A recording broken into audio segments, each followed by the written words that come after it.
What are you tracking here? What does this quiet testing by the Biden camp mean? Are they preparing for him to possibly drop out?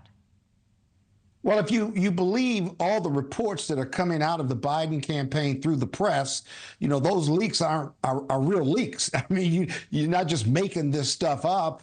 And so it's almost like a death watch, drip, drip, drip, as some of my colleagues have called it. But you don't know until you know. And the reason that's the case is because Biden has all the leverage. He's got to give up his delegates. He's got to withdraw, maybe even resign from the presidency. He wouldn't want to be a lame duck while his vice president's running at the top of the ticket, but who knows? But lots of uncertainty. But the one thing that is certain is this, that time is passing, and either the decisions are going to be made by the leading Democrats to talk to Biden, or those decisions are going to be made without Biden, one way or the other, whether it's a floor fight or whether it's a opposition en masse. I think it's interesting that Jeffries talked to the president last night. I'm sure he shared with the president everything he's hearing and feeling.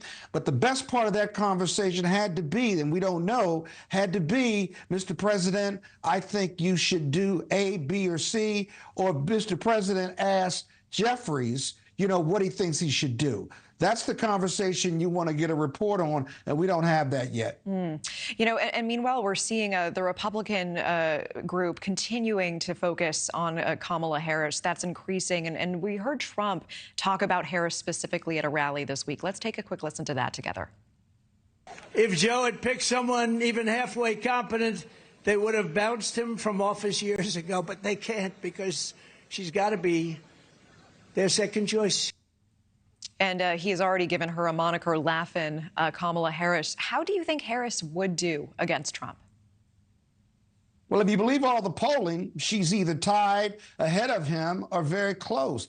Kamala Harris is going to be a problem for the Republicans, because the Republicans and Trump campaign have set their whole game plan over the last 2 years against Joe Biden, not against Kamala Harris. And so now you can see that they're concerned about Kamala possibly being at the head of the ticket, because now they're attacking her. But she's going to be a problem for them because she's an attractive candidate. She's bright. She's capable. She can prosecute the case against Trump. She's got $240 million worth of reasons to do it. But more importantly, the Democrats have been leaking black and brown voters. They've been leaking gay voters. They've been leaking women voters, young voters, if you will. She's super popular with the Democratic base. That coalition is going to come back. That leaking is going to stop, including the black and brown base, who would love to see the first black female president in place. That's going to motivate the Democrats. Those are all wins. Now, that's going to motivate the Trump base, too, because they're going to play the race card or the DEI card.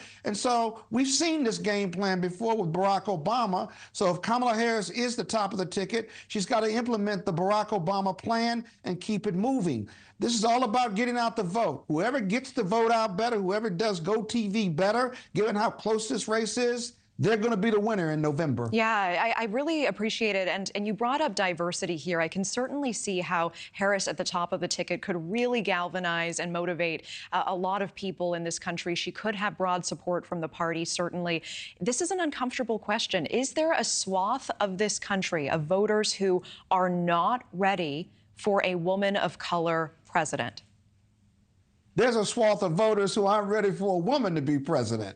There's a swath of voters who aren't ready for a gay Democrat or Republican to be president. That's the reality of America. We have never solved the race question. In fact, we're still uncomfortable discussing the race question, but more importantly, we're still one of the most segregated communities and countries and parts of our country. We're very segregated. And so racial tolerance isn't tops on the list, even though we've been struggling with the race question. Listen, if Kamala Harris is capable, competent, a leader, smart, knowledgeable, right, and presents well, then we need to nominate and elect her to be president. The problem is that politics and Democratic politics and all politics is about getting one more vote than the next person. So your voter doesn't have to tell you, I don't like her because she's black or a woman, I'm not going to vote for her. They just vote, and it's a private vote. We saw a lot of this in the Barack Obama 8 years, but be that as it may, the reality is Kamala would be an excellent choice for the Democrats